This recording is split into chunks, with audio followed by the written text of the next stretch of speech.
Pagaliau iš didelės sniego krūvos mažytė tamsiaplaukė mergytė išlipdė kažką panašaus į baldą, kontūrais primenantį rojalį.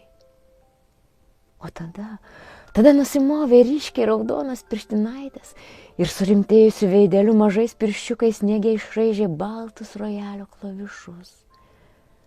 Paskui iš kelnių kišenėlės įsitraukė saujelę juodų karoliukų ir jais kruopščiai išbarstė mažyčius takelius, imituojančius juodųjų klavišų kontūrus.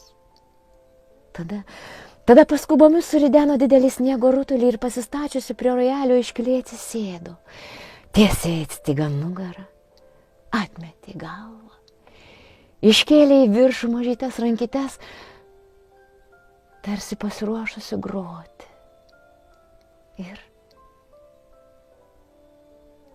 Ir žvilgtelėjo į dar visam pilkų soboro laiptų stovintį mažą berniuką. Jis lyg susizgribęs paskubomis atsisėdo ant apatinio laipto, apžergė didįjį pagalį, o plonai priglaudė taip, tarsi grotų violončelę. Ir susikaupęs palenkė galvą, lyg klausytųsi jų baltomis snaigėmis, sniego su kuriais sklindančios muzikos, kuri tyliai leidosi į kiekvieno praeivio širdį ir žvilgančiomis ašaromis, sublizgusi mažučiais kristalų lašeliais, kaupėsi akių kampučių prieglobstyje.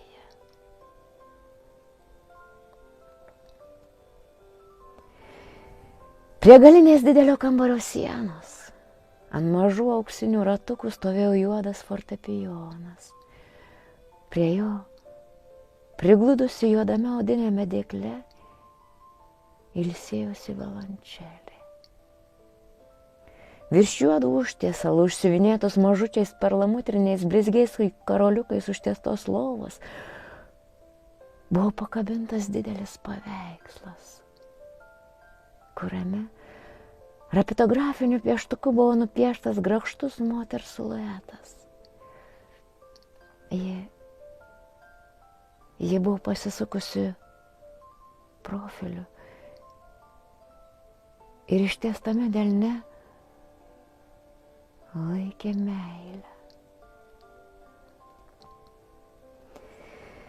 Vakaro gaisai pamažu ištirpo nakties šnabždesiuose, užsidegė gelsvų gatvės žibintų šviesos ir kambarys paskendo prietemos atspindžių kuždėjime. Tu dar vis stovėjai prie didelio lango.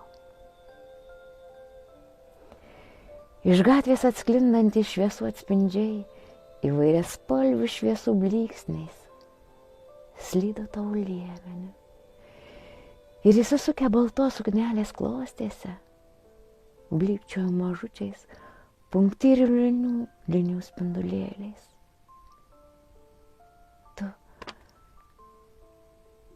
Tu buvai tokia mažutė ir trapi, kvepianti šiltų jaukumu, kuriam prigludus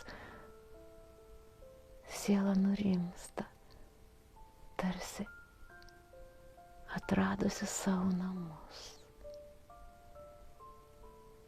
Ir tokia stipri, tarsi įskleisti skrydžių erelio sparnai, galintys pakelti tiek daug, kad net neįmanoma suvokti.